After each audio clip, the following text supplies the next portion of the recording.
record.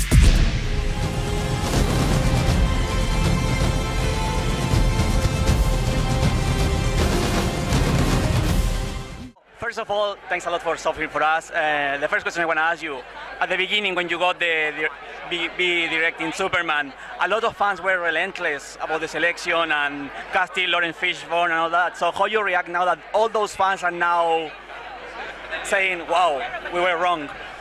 I guess for me, yeah, I kind of knew what I wanted to do with the movie, so when I saw what the fans were saying online and I knew they had no idea what we were doing, it was like, I was like, they'll see.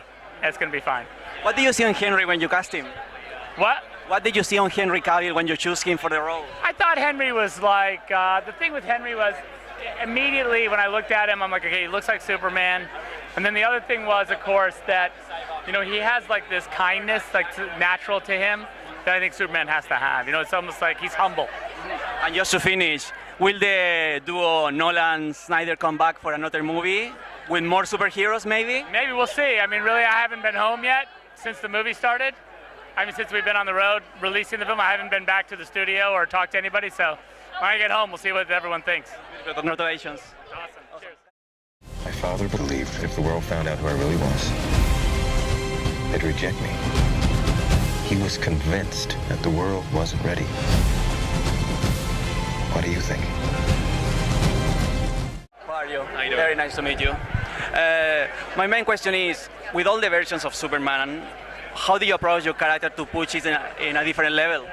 I'm sorry, how do I make it different? Yeah, how do you make it different? Well, I didn't try and make it different. I saw the movies a long time ago and previous live action stuff, but I deliberately ignored them in the creation of this character and my interpretation of the comic books, because I didn't want to try and do something different, because that's not true to the character.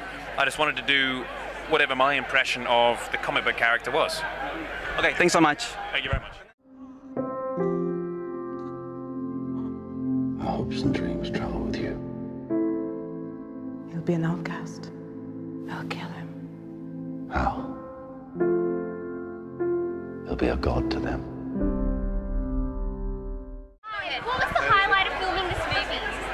The highlight of filming this movie, for me, probably was working with Zack Snyder. You know, he has a great energy. He's really excited about and passionate about what he does. So that was really infectious, and I love that. You know, he's one of those guys where, you know, he may be demanding really heavy things off you, and he may be kicking your ass, but he's making you laugh at the same time. So it was a great set to be on. So I really enjoyed it. And Russell, following up on that, also Christopher Nolan was involved in the project, so I wonder how much was the input of Christopher, especially in your character, which is based on a previous personification from Marlon Brando. Well, I never had any conversations with Christopher. I mean, you know, he's a producer, but as a producer and director, he knows what the position of a director is, you know. So, you know, once he'd set the tone with Zack, he just left Zack to do his thing. So I talked to Christopher about this project a year or so after he finished. Okay. Yeah. Thank you so much. Cheers, man. Thank you. Excuse me.